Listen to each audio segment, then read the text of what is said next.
In this video, let's try a more challenging problem. Let's try to differentiate x times square root of 1 minus 4x squared plus 1/2 arcsine 2x.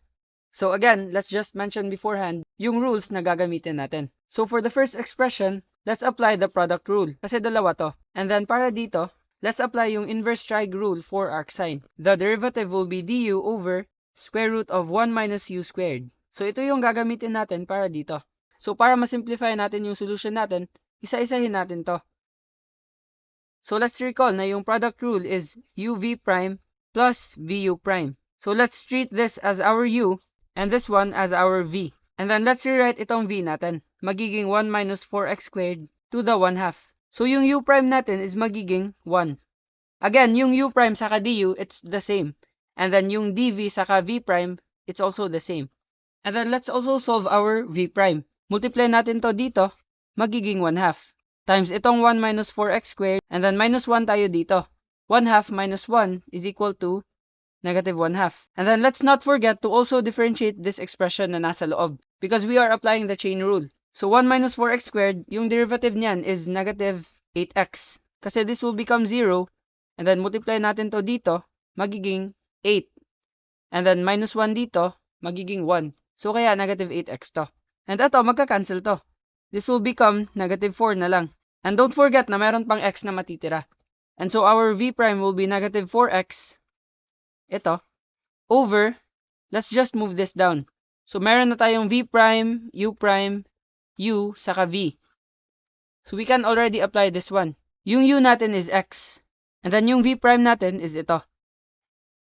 And then our v is itong expression na to.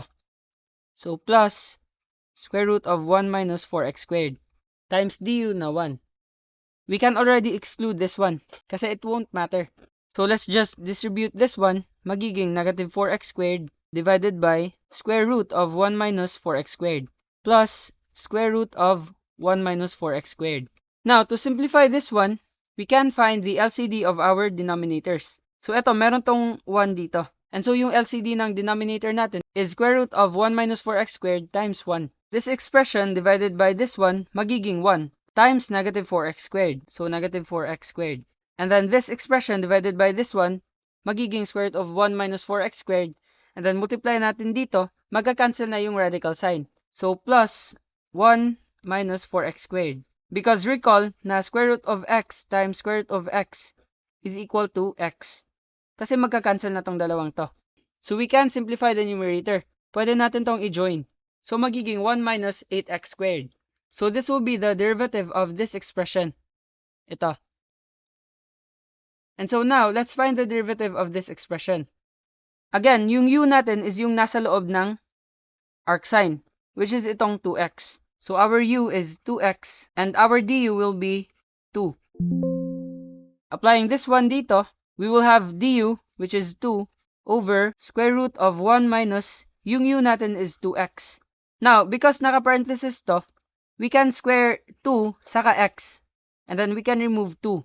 So, yung square ng 2x will be 4x squared. So, ito na yan. However, yung derivative na to is only considering itong arcsine 2x. So, let's not forget na meron pang 1/2. So, 1/2 times ito. And so, magka-cancel yung 2. So again, our du is 2, and then itong u squared is equal to 4x squared.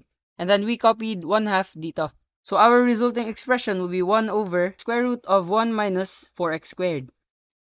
So yung y prime natin is yung sum ng dalawang derivatives natin, which is ito yung una, and then ito yung pangalawa. Now add natin yan, because plus yung nandito. So as you can notice, the same yung denominators natin. So we can add itong expression sa numerator.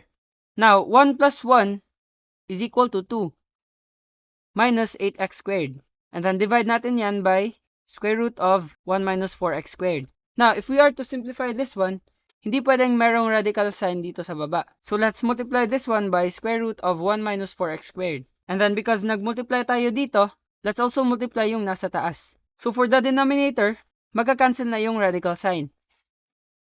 And so we are left with this expression. Again, yung 2 saka 8 is divisible by 2. So let's factor out a 2. Magiging 2 times 2 divided by 2 is 1. Minus 8x squared divided by 2 is 4x squared. And then over 1 minus 4x squared. So itong dalawa magka-cancel. And so we are left with 2 times square root of 1 minus 4x squared. Ito na yung answer natin.